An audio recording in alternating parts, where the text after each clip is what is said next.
What still sort of most impresses you about these animals? Their unpredictability, the fact that you're always caught by surprise, the fact that even after 40 years of tiger watching, you're still a student of the tiger. There's still so much to be known about this animal and how it behaves, and you never know what you're going to see. So you keep seeing new facets of tiger behavior, and that's been my life, so I love it. Tigers are an iconic species. I mean, they're an amazing animal. I'm, of course, biased because I grew up with them, and so I'm obsessed with them. But they are an iconic species, and I believe that there are a few thousand left in the world, and you wouldn't want to see wild tigers disappear and have only tigers in captivity. I mean, there are more tigers in captivity in Texas than there are in the entire world in the wild.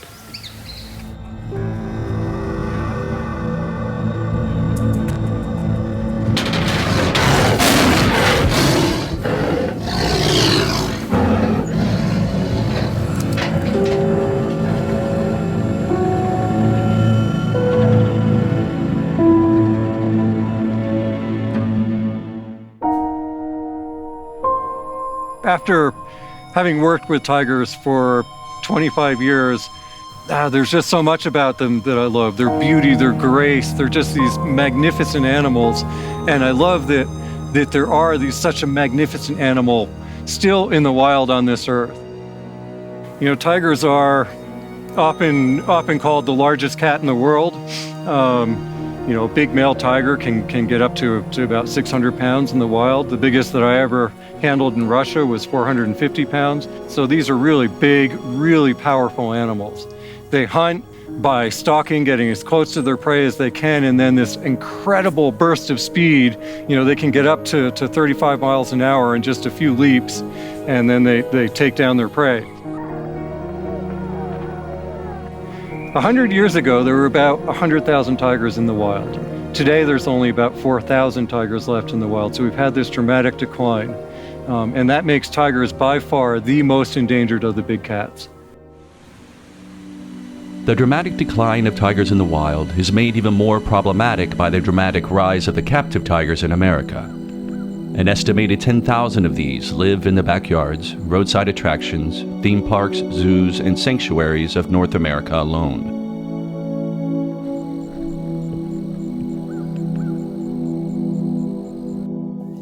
Here we have this misguided understanding that we want to get close to these animals. We want to touch them, we want to hold them, we want to feel them. We want to take that picture home, and we're going to put that picture on Facebook, and we're going to be heroes because we paid money to some moron at a festival to interact with a tiger.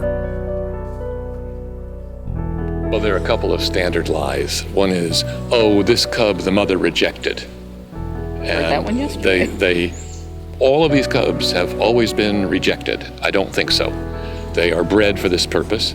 They are immediately taken from the mothers, because if you leave that cub with the mother for, say, 4 weeks, you've now what's got the equivalent of a feral cat. The only reason that they are pulled from their mothers is to be hand raised so that they can be used as pay-to-play props.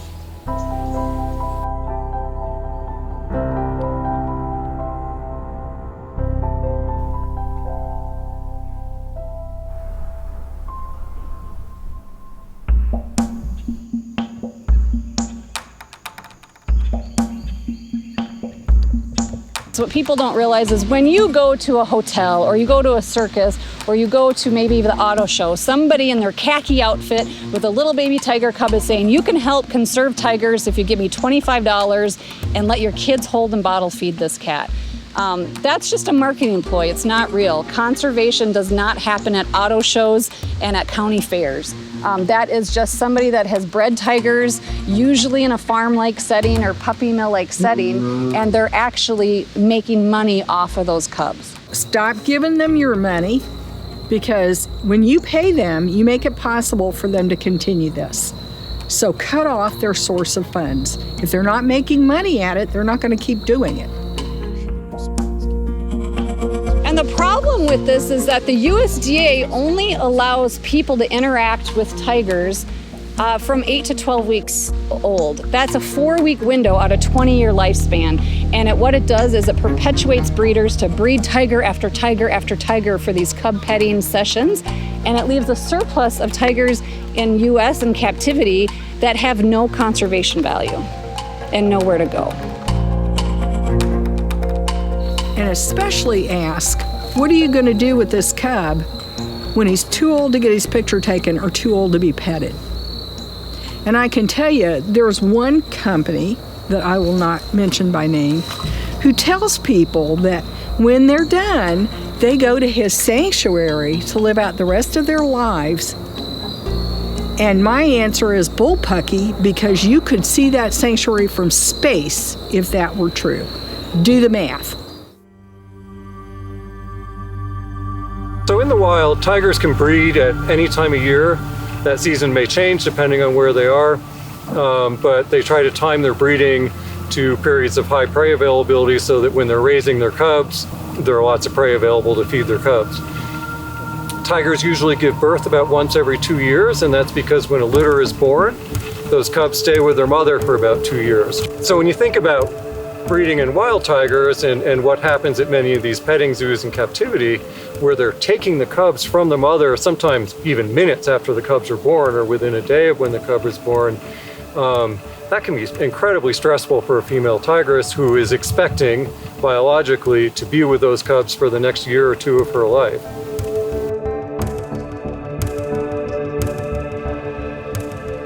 Overbred and exhausted, it is common for captive tigers to give birth to cubs with serious health issues. These day-old cubs are lucky to be among the rescued, but come to Tiger Haven vulnerable, weak, and sick.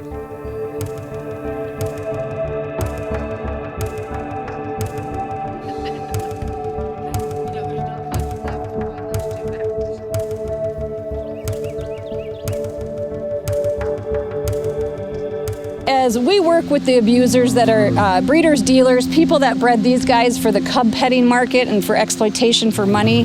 But then we also work with people that are private owners, and they say, well, I bought a tiger because I love tigers so much. I wanted to bond with a tiger. And I say, that's crazy. So you love a wild animal, you buy it as a baby, you declaw it, you defang it, you put it in a basement or a small kennel. You've taken everything away from what you said you loved that animal about. If you truly loved this animal, you would love it for what it is, wild, and let it remain wild. In most cases, we get cats from one of two kinds of people. There are some people who I would call well-intentioned, and they either typically don't have either the mentality, the attitude, or the resources to do the right thing, and then there are the bad people. And so some of these people have taken in animals and do the best they can, but the animals are living in tiny spaces. The other people are the people who are either exploiters, or they may not be exhibitors, but still have kept the cats in horrible conditions and clearly are not well-intentioned. It's one of those situations where AZA accredited zoos, accredited sanctuaries, rescue facilities have a really hard time caging the animals themselves. And then you look at an AZA zoo like the San Francisco Zoo where a tiger gets out, kills a man, seriously injures two. That is one of the top zoos in the country. They end up having a tiger escape. So I have not run into any private person that owns a tiger or a big cat that should have it. We've had emergency situations when I've shown up with, like in Dayton, Ohio, fighting a house fire, and a full-grown tiger jumps over the firefighters on the west side of Dayton as they're fighting the house fire. This should never happen in the United States of America. When I say this in Nepal or India, they're like, dumbfounded. What? A tiger on a fire scene in Ohio? We don't go to the academy and get trained on how to deal with 300-pound Bengal tigers. One of the worst incidents and examples of these animals ending up getting out happened in Zanesville, Ohio, where a man named Terry Thompson had a collection of 50 some odd big cats and other dangerous animals. 38 of them were big cats, and one day decided to just let them all out and commit suicide. Law enforcement had no choice but to end up shoot and kill most of these animals. This resulted in terrible trauma for many of the police officers, some of whom I'm told still suffer from PTSD, and was just horrible for not just the animals, but everyone involved, and is just a wonderful example of why there shouldn't be private ownership of these animals.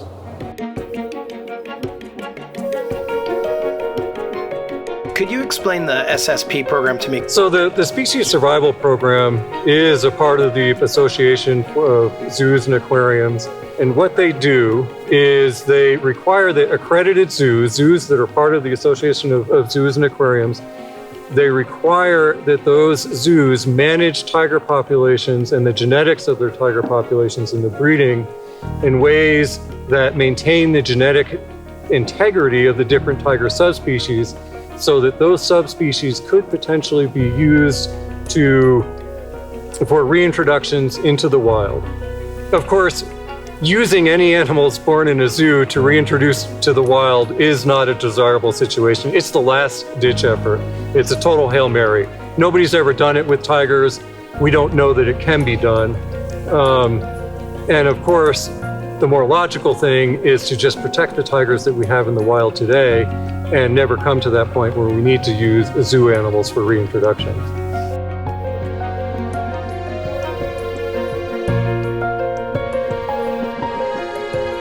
I think even discussing zoos is discussing the urbanization of the world now. They say zoos are going to die out because you can watch anything on your mobile device, television, whatever. So do you need to actually see that animal face to face?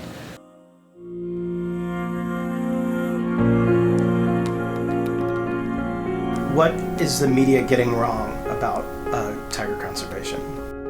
The farms and those that are proponents of legal trade are very good at making the argument that these tigers in captivity are beneficial to conservation. Conservation is not a tiger in a cage. Conservation is a tiger in a jungle or in the Russian Far East.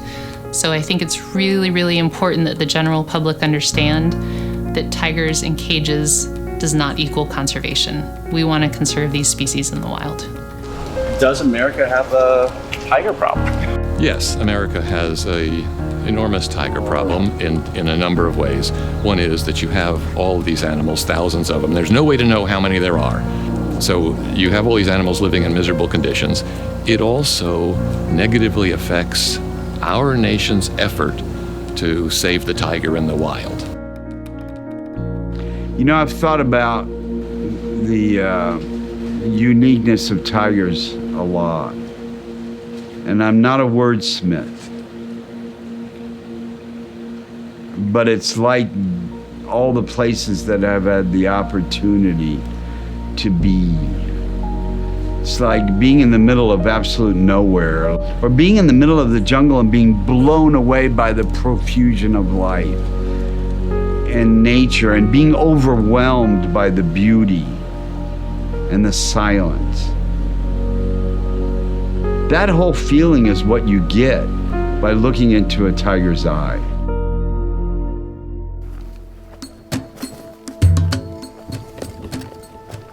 When I was in Nepal, we were there for elephants, but in the process of doing that, we're on foot. And as we were walking on foot through the elephant grass, this huge 400-pound Bengal tiger jumps out of the grass right in front of us, charges towards us. It was only 20 feet away from us, looks at us. All the hair was sticking out of this tiger, just sticking out. But when I saw that tiger, my brain just overloaded with, oh my God, I never want to see another tiger in captivity ever again. I said to myself, this is where they need to be. This is where these cats need to be. I said, what an abuse of one of the most beautiful creatures on the planet to see it. After seeing one in the wild, you'll never think again of ever wanting to see one in a circus. You never want to see one again in a zoo. You want to see them where they're supposed to be, and that's supposed to be in the wild.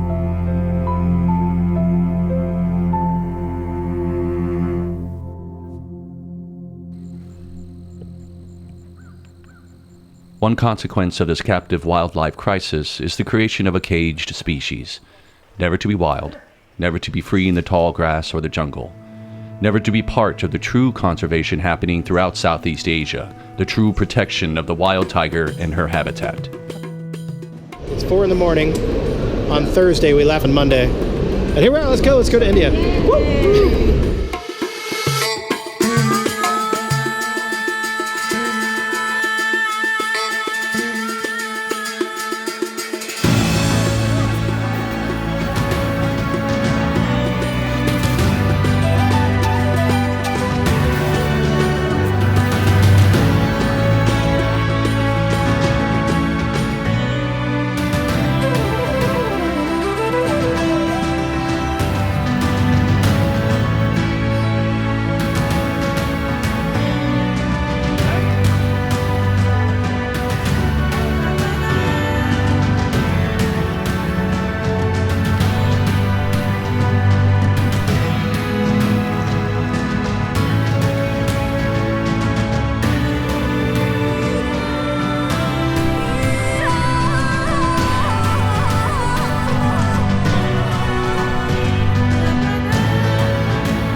Oh my god.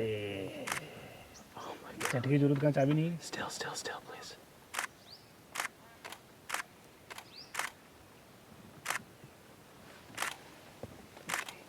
खड़ी गाड़ी में four wheeler चाहिए four wheeler सलाम चलो दीजिए नहीं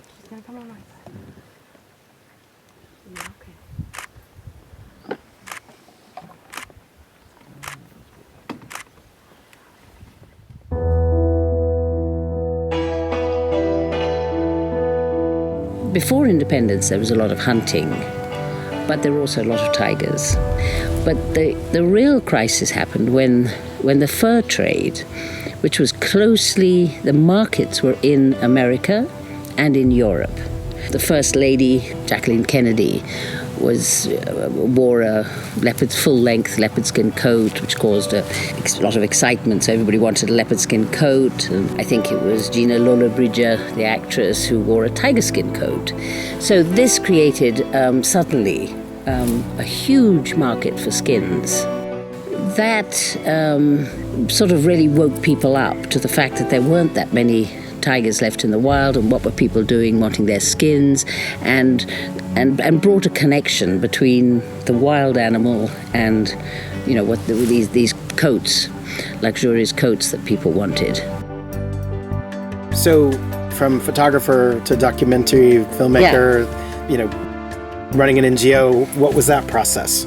Tigers and Indian wildlife have done so much for me. As a photographer, I became very well known as a filmmaker, and I felt this was payback time, and I was tailor-made to do this sort of enforcement.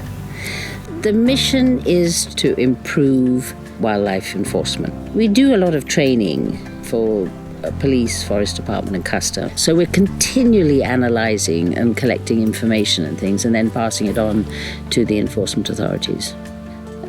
Tiger conservation is not about an individual tiger, it's about the future and how to secure a future for this incredible species.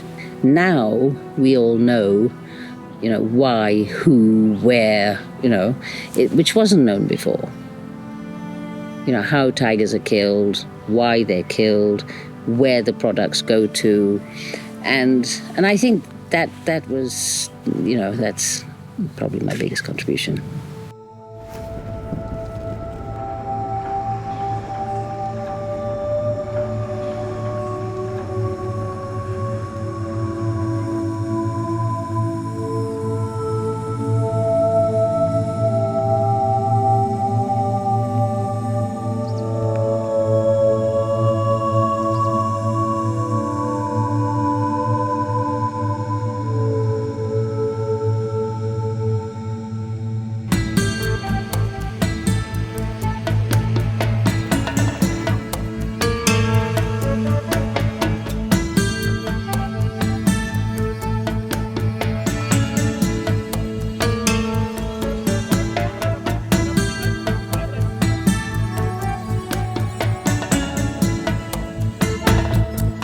my opinion, we have to work out a way in which parts of the world are kept inviolate for nature, because that's the only way man will survive.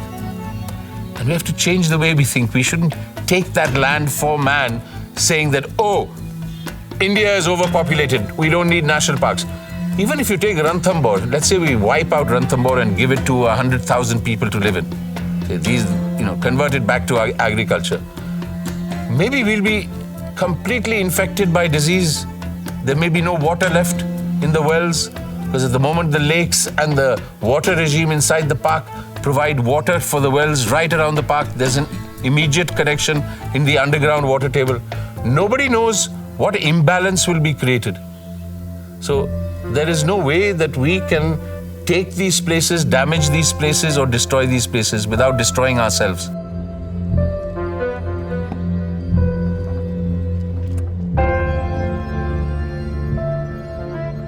India's food and water security depends on tiger. There are 50 tiger reserves in India. They are producing 600 rivers. If we need safe, clean water, this is the only source. These forests are catchment for our rivers. So if India wants to survive, they need water and food. And these tiger reserves are the best forests in India. So we have to protect them. We have no other option.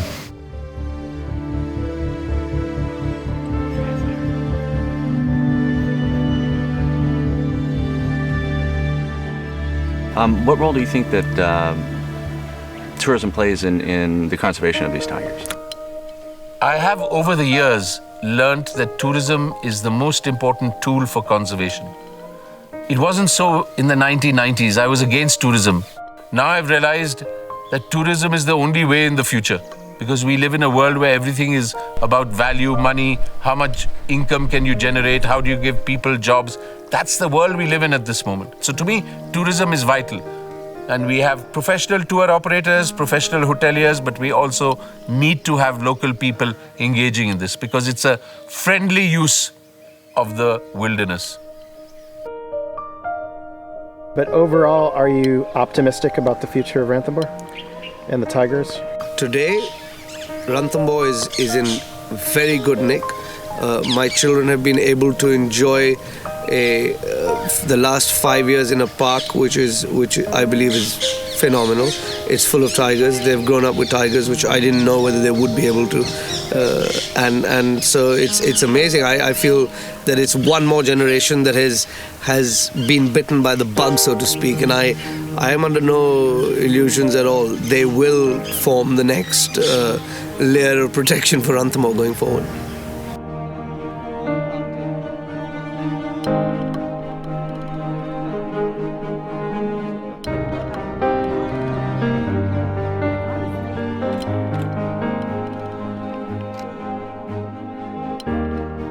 And for the first time, a synergy between Tiger Watch, my NGO, which works with people outside in terms of healthcare and education, and the forest department, and through some innovative programs that Dharmendra has started, like the Village Wildlife Watcher, they've actually put together a foolproof monitoring system.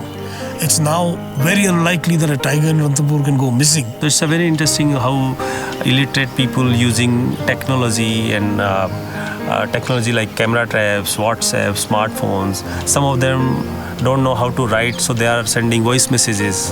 And because you have that system, the system is able to respond much faster. So they've been able to track tigers that have walked 100 kilometers from here, 150 kilometers from here, which was unheard of in the past.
So with tigers, like making eye contact, not moving anywhere, slowly going back, that's the best way to save life with tiger.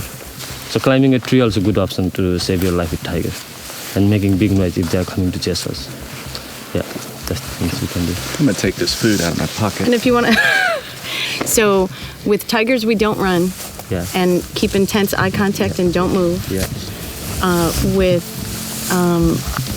With tigers and rhinos, we climb trees. But elephants don't climb trees. All right, everybody get all that? You study enough? Nepal's conservation effort is a story of cooperation between government, its military, and NGOs like the WWF. While both countries are unique in their approaches, they do share similar challenges in saving the wild tiger.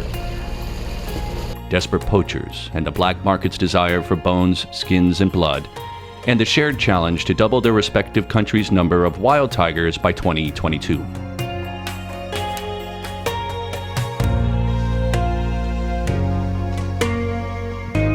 If you could just, in a very general sense, explain what TX2 is. It's a global commitment made by all the range countries at the St. Petersburg summit. So where each individual range countries committed by the head of the state that they will double their tiger number from the 2012 baseline. For example, the Nepal, in 2012, our baseline is 121. So we commit that by 2022 we'll double the tiger number to 250.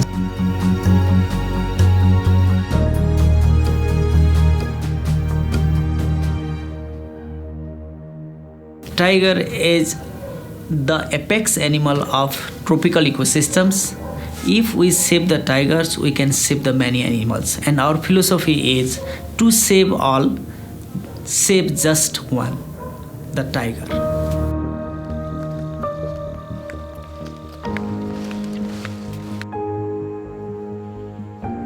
Can she talk to us about that day, how that day started? I was cutting grass, and then I heard the voice first. I heard the sound, and then later on I was looking at that direction, and I saw him coming, tiger coming, and then I didn't know what to do. I had 2 kids with me, so I was so afraid, and then I wasn't able to decide anything, and tiger just came and grabbed me from the back. After the tiger had attacked her, did she think that the tiger should be killed or relocated? And how do the people of the town feel about protecting the tiger now? I haven't thought anything. Actually, he is a god for me, that he didn't kill. So I haven't thought of killing him.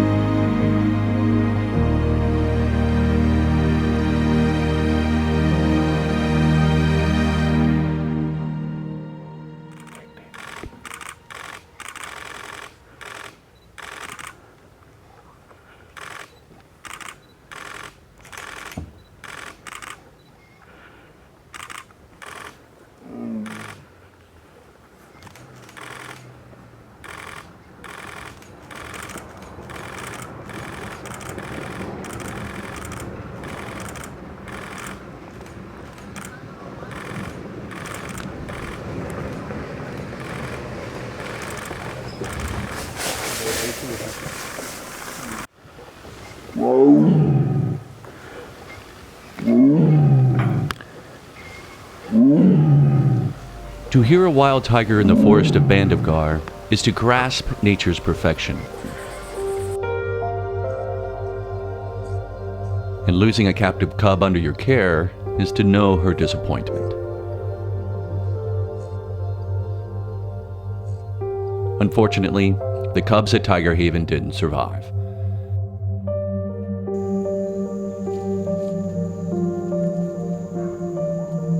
The caregivers and doctors work tirelessly to find a solution, but sometimes, no matter how good the care, the cubs are simply too damaged and just too diseased.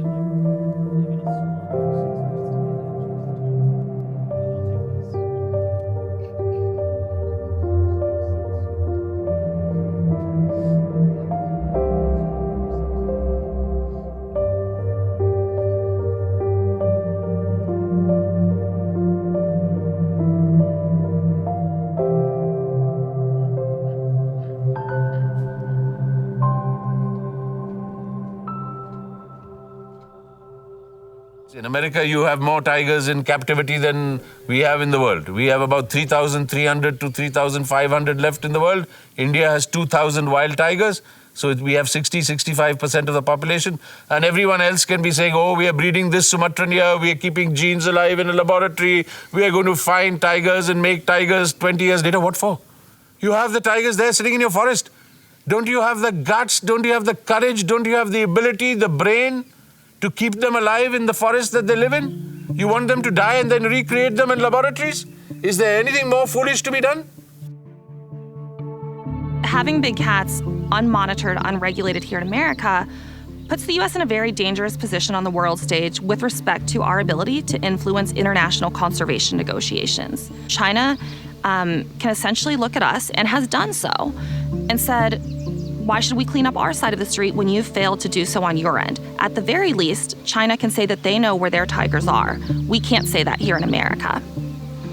We can talk about the fact that the regulation, despite good efforts by some very good people at USDA, just doesn't work. It does not result in a humane existence for these animals. What we're trying to do is ensure that we get these animals out of the most dangerous situations for both the animals and people, whether that be a private ownership situation with a pet or a situation where an existing USDA licensee is not complying with license terms or with the terms of the Animal Welfare Act. The only solution is a ban on the private ownership, would eliminate these animals as pets, would eliminate these roadside zoos. So the Big Cat Public Safety Act is what does that. It bans breeding and possession. It grandfathers in the existing people, so nobody's going to take away their cats, and there would be no place for them to go. I'd argue, and I think that many who are working with us to pass the Big Cat Public Safety Act would argue that this isn't an attempt to infringe on the rights of those who possess big cats and are complying with the law.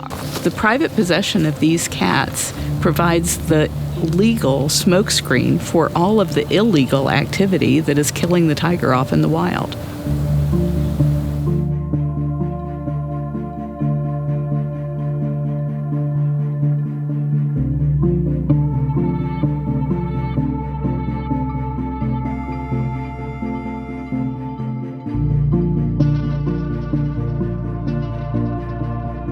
Wild tigers are often cheaper than the parts of captive bred tigers.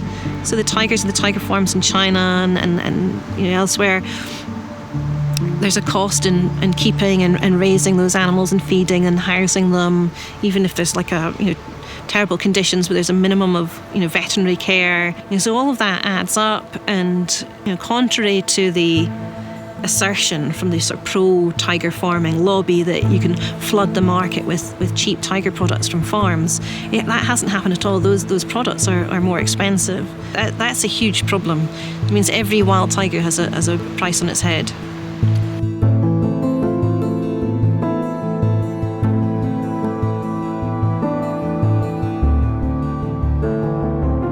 It might be hard to imagine that there is some connection between captive breeding of tigers in the United States and these roadside petting zoos and wild tigers, but there is. There is an impact on wild tiger conservation. It's all these people paying money, and sometimes they're paying a lot of money to go to these petting zoos. They're being told that they're supporting tiger conservation when they really aren't. So there's this misconception, and it's potentially diverting money that the public might be spending on actual efforts to conserve tigers in the wild, but yet they're spending it on petting zoos instead. We need to quit looking at animals as commodities, dead commodities. And if we're using them alive, well then that is, we talked about zoos, well, you're using animals for economic reasons.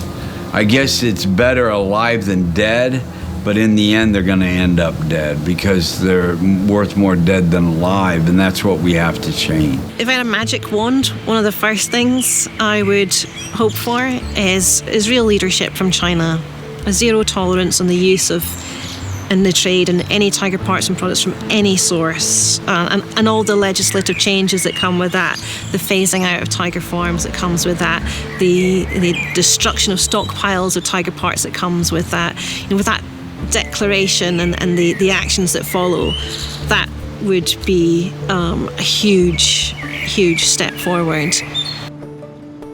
So we were fortunate enough to spend some time with the WWF Nepal and to be in Bardia. And of course, we didn't know then, they were close, but they didn't know that they'd succeeded in already reaching their goals. Can you talk a little bit about sort of that as how they, what did they do right? So Nepal is one of the most amazing countries from a conservation perspective. For almost 3 decades, they have been a leader in global conservation of wildlife and of nature. They have committed at the highest levels politically to big goals like doubling the number of tigers. They have set up programs that embrace communities and involve communities in conservation by giving them jobs to reforest areas that have been degraded, by employing local people in anti-poaching efforts, which then, of course, provides benefits to those communities. That is all based on a very scientific plan that has mapped out in great detail where tigers have the best chance of recovering and growing in number across the habitats in Nepal. And that is why we are beginning to see some amazing results there. Nepal will become the first country to double the number of tigers since the TX2 goal was agreed in 2010, and that is immensely exciting. I believe we haven't even scratched the surface yet. The Ranthambore National Park thriving. We still have another 1,000 something square kilometers which still can be improved, and you could probably double or almost triple the tiger population here in the next decade.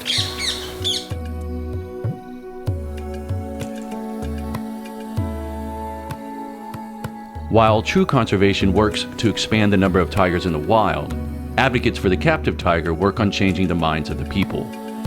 Amid mounting pressure from the public and the resulting lack of profitability, a well-known circus decided to close the show. For many of their tigers, it was time to retire.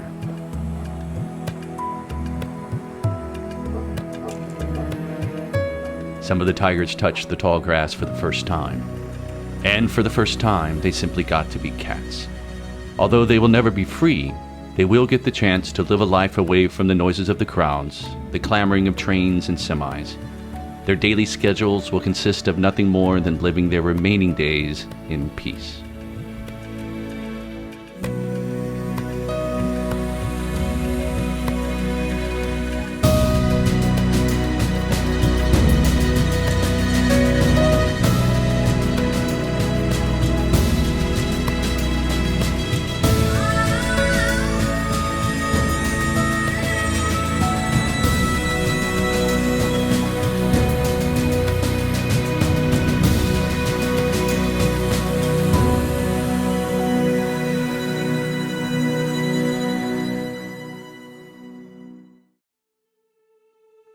I can't imagine a world without tigers.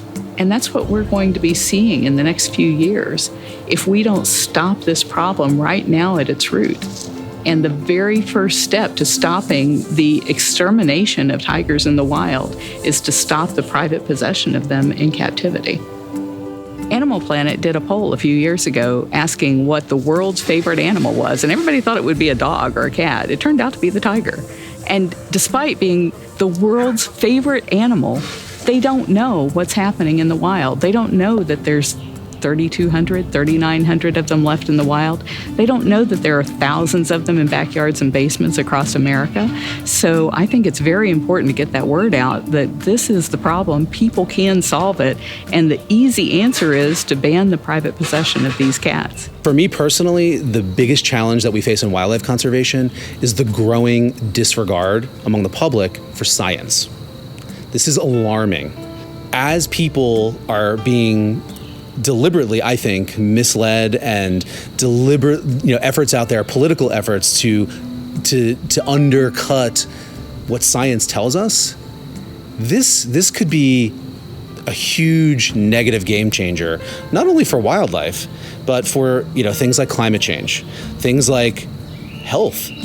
People are hearing bad science or having politicians question good science for political motives. And it is kind of terrifying. And what will happen in the future, I don't know. But I think all of us as conservationists really need to shine a spotlight on that issue. If you could have one wish granted for wildlife conservation, what would it be? that world leaders make wildlife conservation a priority on their national agendas. I think that alone will make a difference in terms of committing governments, resources, bringing the public along. We've seen it happen in places like Nepal, even at times in the United States, even in countries like China.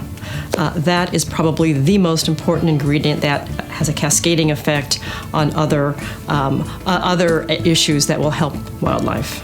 There are no, magic bullets that are going to, solve the problem of extinction.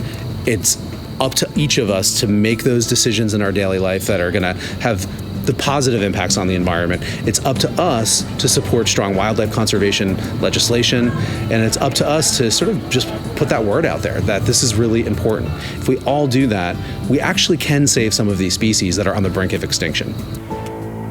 Right now we're in lockdown because of the COVID-19 epidemic. And as we all know, it's strongly believed that COVID-19 came from a wildlife market in China. These are the same kind of wildlife markets that are supporting the poaching of tigers and the illegal wildlife trade and the current massive decline in biodiversity that we're seeing. Conservationists have been screaming for decades that we need to stop this wildlife trade and shut down these kinds of wildlife markets. And now it's more evident than ever how important it is, not just to biodiversity, but to our own survival.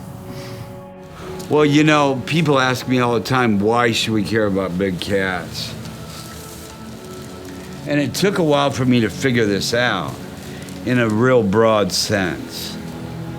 So I started looking at this that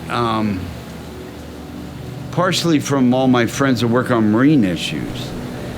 Plankton gives us 50+% of oxygen, but the forests of the world give us the other. And they're so vital, both areas, forests and oceans, on the creation of our weather. And forests and grasslands and mountains give us 75% of all fresh water. Guess who lives in all these areas? Big cats. Who loves big cats? Almost everybody. And so it's like, I came up with this idea that if we can save big cats, we can help save ourselves.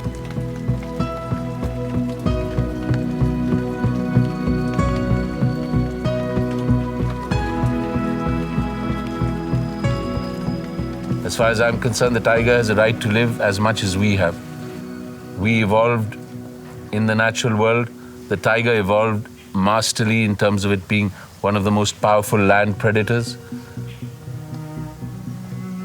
I don't answer this question with a long scientific sequence that, the tiger is there, it's the apex predator, it feeds on prey species, it keeps them in check.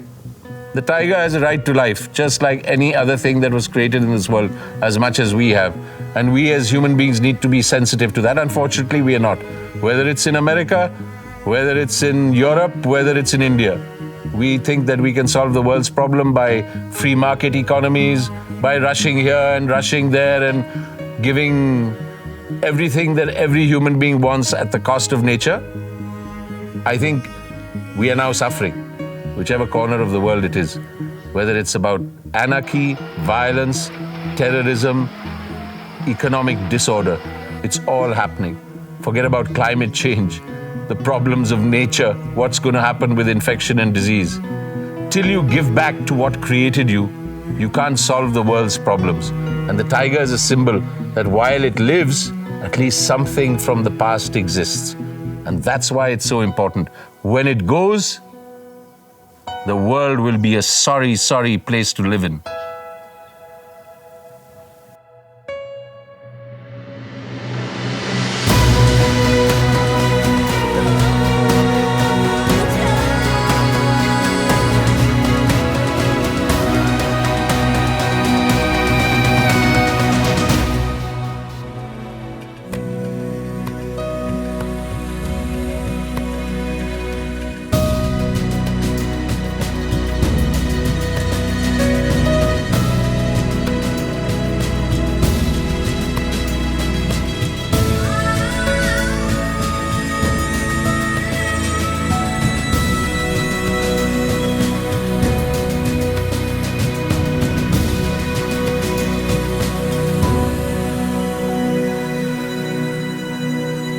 a whole stack of cards that came from WWF. Kids and people from the United States are sending their thanks to the rangers and all the people on the ground fighting for tigers.